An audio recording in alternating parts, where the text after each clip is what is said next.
여러분 안녕하십니까? 헬로티비 뉴스입니다. 양주시의회 후반기 의장 자리를 두고 양당이 입장차를 좁히지 못하면서 원구성이 2달 넘게 마무리되지 못하고 있는데요. 9월 4일로 예정됐던 임시회도 결국 열리지 못했습니다.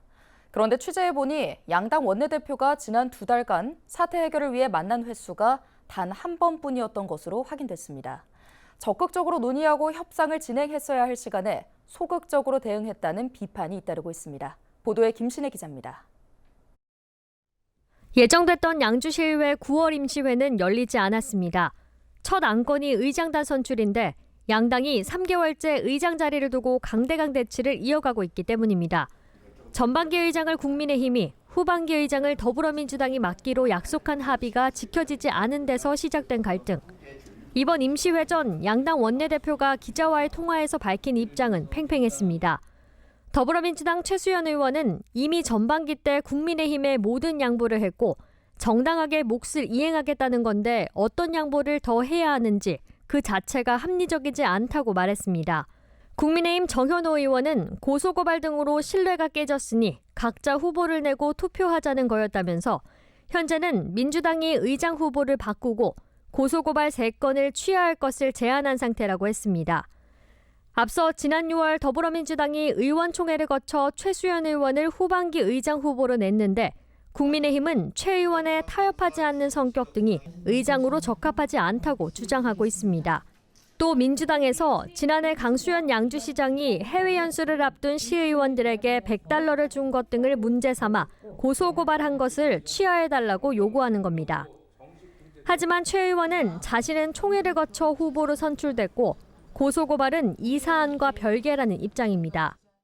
양당의 입장이 좀처럼 좁혀지지 않는 가운데 의원들이 문제 해결에 소극적이라는 지적이 잇따르고 있습니다. 실제로 두 원내대표는 의장단 선출이 처음 파행된 지난 6월 이후 현재까지 단 한 차례 만났던 것으로 파악됐습니다. 그마저도 지난달 30일 보다 못한 시민단체가 제안한 자리였고 결과는 다르지 않았습니다. 소통이 전혀 안 되고 있고 서로 불신하고 있고 양쪽의 당들은 이제 시의원으로서의 얘기가 아니라 당의 대변인 같다라는 생각이 딱 너무 들었던 거예요. 싸우면서라도 소통을 하게 되면 분명히 뭔가가 나올 것 같은데 그거를 안 하신다는 생각이 들은 거죠. 양당이 평행선을 그리고 있는 동안 접수된 의안만 10건 이상.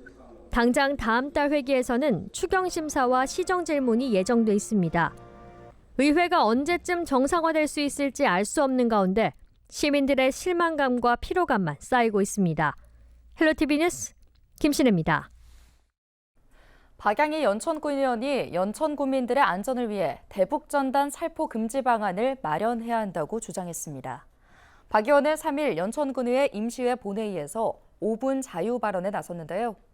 이 자리에서 박 의원은 대북전단 살포는 접경 지역의 안전을 직접적으로 위협하는 행위로 지역 주민들의 생활과 생계를 위협한다며 대북전단 살포 금지를 통해 지역 주민들의 안전을 보장하고 남북관계의 평화적 발전에 기여해야 한다고 강조했습니다.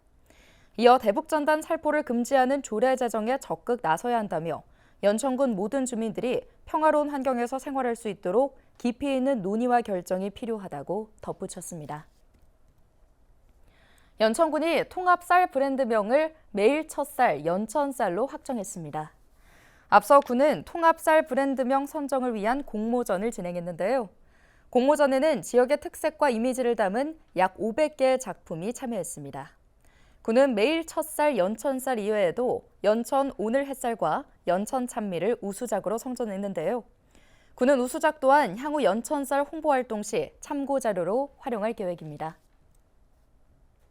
의정부 문화재단이 진행한 문화도시 정책 페스타가 2024년 경기도 적극 행정 우수사례 경진대회에서 장려상을 받았습니다.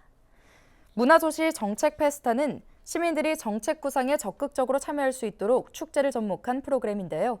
시민들이 직접 정책을 제안하는 정책 시장과 정책 경매, 명사 특강, 공연 등 12개 프로그램으로 구성됐습니다. 한편 문화도시 정책 페스타는 지난 7월 열린 2024 대한민국 예술관광 박람회에서 지역 문화발전 부문 최우수 사례로 선정되기도 했습니다. 후반기 경기도의회 임시회가 시작됐습니다. 도정지리에서는 K컬처밸리 계약 해지를 두고 의회와 집행부 사이에 언성이 높아지기도 했는데요. 추경에 반영된 토지 매입비 반환금 1,500억 원이 통과될 수 있을까요? 그 밖에 도정지리에서 나온 주요 내용들을 김소영 기자가 정리했습니다. 경기도의회 도정지리 첫날부터 날선 공방이 벌어졌습니다. K컬처밸리 계약 해지가 핵심 쟁점이었습니다. 고은정 경기도의원은 김동연 경기도지사에게 갑작스럽게 계약 해지를 통보한 사유를 따졌습니다. 경기도는 CJ와의 이 계약 해제를 원하지 않았습니다. CJ 측에서 협약 종료 3일 전에 제게 공문을 보내서 국토부의 조정안 수용을 전제로 하지 않으면 사업 수행을 할 수 없다는 식으로 공문을 불과 이 협약 만료 3일 전에 보내왔습니다. 경기도는 지난 1년 동안 공문을 10여 차례 보냈고 협상과 사업 진행을 촉구해왔지만 협약 기간이 종료되는 6월 30일이 지나면 CJ가 K컬처밸리를 조성할 의무가 없어져 고민 끝에 불가피하게 계약 해지 통보를 했다는 것입니다. 이상원 의원은 사업주인 CJ 탓만 하는 것은 무책임하다고 질타했습니다. 그렇게 됐기 때문에 우리가 갑작스럽게 협약 결정을 했다는 거 무책임한 발언이세요. 아니죠. 책임 있는 발언이죠. 아니 왜냐하면 책임이 있었다면 그 전부터 이게 어떻게 문제가 됐을 때를 대비해서 리스크에 대한 부분을 고민하셨을 거 아닙니까, 지사님도. 그 전에 CJ하고는 사업 협약 연장에 대한 얘기를 쭉 하고 있었어요. 저희도 네. 전혀 예상하지 못하게 3일 전에 공문을 받은 겁니다. 이 의원은 행정소송으로 가게 되면 제2의 레고랜드 사태가 발생하게 될 수 있다는 점을 명심해야 할 것이라고 경고했고 김 지사는 우려하는 상황은 발생하지 않을 것이라고 강조했습니다. 학생과 교사 딥페이크 성범죄 처벌에 대한 질의도 이어졌습니다. 전자영 의원은 딥페이크에 대한 예방 교육이 중요하지만 학부모에게 배포된 교육 내용은 현재 상황을 반영하지 못하고 있다고 지적했습니다. 임태희 교육감은 디지털 시민교육이 체계적이지 않다는 것을 알고 있다며 보완할 부분이 많다는 것에 공감을 표했습니다. 전 의원은 아이들이 피해자인지 모르고 당하고 있다라며 청소년들과 교사에게 피해가 발생했을 때 인터넷 발자국 지우기 비용 지원 등 추후 관리도 필요하다고 덧붙였습니다. 임 교육감은 교육감의 처벌 권한에 한계가 있지만 수사기관과 협조 체계를 잘 구축하겠다고 답했습니다. 행정권역 개편에 대한 질의도 쏟아졌습니다.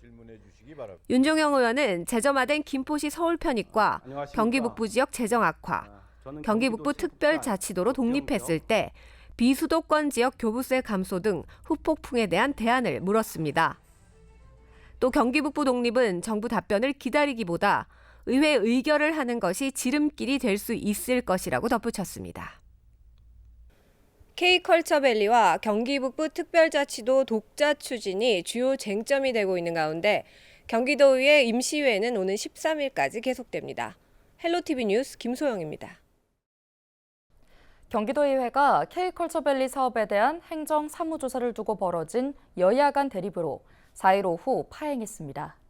행정 사무조사를 요구해온 국민의힘은 이번 임시회 모든 일정에 보이콧을 선언했는데요. 김종호 국민의힘 대표의원은 4일 오후 2시 긴급 의원총회를 열고 오후 본회의부터 일정을 전면 중단함과 동시에 앞으로 모든 의회 활동을 보이콧할 예정이라고 알렸습니다. 이로 인해 이날 오전부터 진행 중인 제377회 임시회 제3차 본회의 대집행부 질문이 중단됐습니다. 반면 민주당은 추가 경정 예산안 통과를 전제하지 않을 경우 조사 특위를 받을 수 없다고 주장했습니다. 최종현 대표의원은 이번 추경에는 K컬처밸리 토지 매입비 반환금 1,524억 원뿐만 아니라 민생 예산이 함께 담겨 있다며 추경 예산안 통과가 전제돼야 행정 사무조사를 검토할 수 있다고 강조했습니다. 국내 최대 규모 국제기구인 UN 녹색기후기금이 사무국을 둔 인천에 미치는 직간접적 경제 효과가 연간 1,000억 원이 넘는다는 연구 결과가 나왔습니다. 인천연구원이 내놓은 GCF의 인천 지역경제 영향 분석 보고서를 보면 GCF 유치에 따른 경제적 효과는 연간 1,172억 원에 이르는 것으로 추산됐습니다. 세부적으로는 소비 매출 증대 등 직접 효과가 362억 원이며 간접 효과로는 생산 유발 효과 539억 원, 부가가치 유발 효과 271억 원 등입니다. 아울러 660명의 취업 유발 효과도 있는 것으로 분석됐습니다. 환경 분야 세계은행으로 불리는 GCF는 개발도상국들이 온실가스를 적게 배출하고 기후변화에 적응할 수 있도록 도와주자는 취지로 설립된 유엔 산하 국제기구인데요. 지난 2013년 12월 인천 송도국제도시 G타워에 문을 연 GCF는 누적 기금 조성 규모가 약 28조 원이고 사무국에는 정규 직원만 360명 이상이 근무하고 있습니다. 인천시는 유치 협약에 따라 GCF에 매년 40억 원의 예산과 사무 공간을 지원 중이며 GCF를 중심으로 관련 국제기구들과 연구금융기관 등을 한데 모으기 위한 복합단지인 지블럭스 조성을 송도에 추진하고 있습니다. 인천시가 내년도 지역 주요 사업에 투입될 국비 5조 5,400억 원을 확보했습니다. 당초 목표 금액으로 내세웠던 5조 3천억 원보다 5.4%인 2,400억 원 증가한 규모인데요. 이번에 확보한 예산은 교통망 확충을 위한 작업에 대거 쓰일 것으로 보입니다. GTX B노선 건설에 2,968억 원, 서울 지하철 7호선 청라 연장에 793억 원, 인천발 KTX 적기 개통에 350억 원 등입니다. 이외에도 남한건설과 섬적경지역 등 특수지역 개발, 도서지역 식수원 개발 등 시민생활 불편 해소와 편익 증진을 위한 내용도 포함되어 있습니다. 한편 당초 인천시가 요구했던 국비 신청액보다 감액되거나 미반영된 사업은 서해오도 정주생활지원금 인상과 제75주년 인천 상륙작전 기념주간 행사, 인천 감염병 전문병원 유치 설립, 인천 1, 2호선 철도 통합 무선망 구축 등입니다. 경기도가 지난 7월 집중호우로 인한 피해 복구에 총 400억 원을 투입합니다. 이번 집중호우 피해 규모는 총 193억 원으로 집계됐으며 지난 7월 8일부터 19일까지 파주 909mm, 연천 847mm, 포천 84mm 등 경기 북부 지역에 많은 비가 내렸는데요. 피해 복구비는 하천 도로 살림 등 공공시설 피해 복구에 346억 원, 사유시설에 54억 원이 투입됩니다. 도는 사유시설 피해에 대한 재난지원금이 추석 전 신속히 지급돼 피해 주민들이 하루빨리 일상생활로 돌아갈 수 있도록 도비 부담분 9억 원을 우선 전달할 예정입니다. 경기도 내 1인 가구 수가 2020년부터 매년 전국 최고치를 기록하고 있습니다.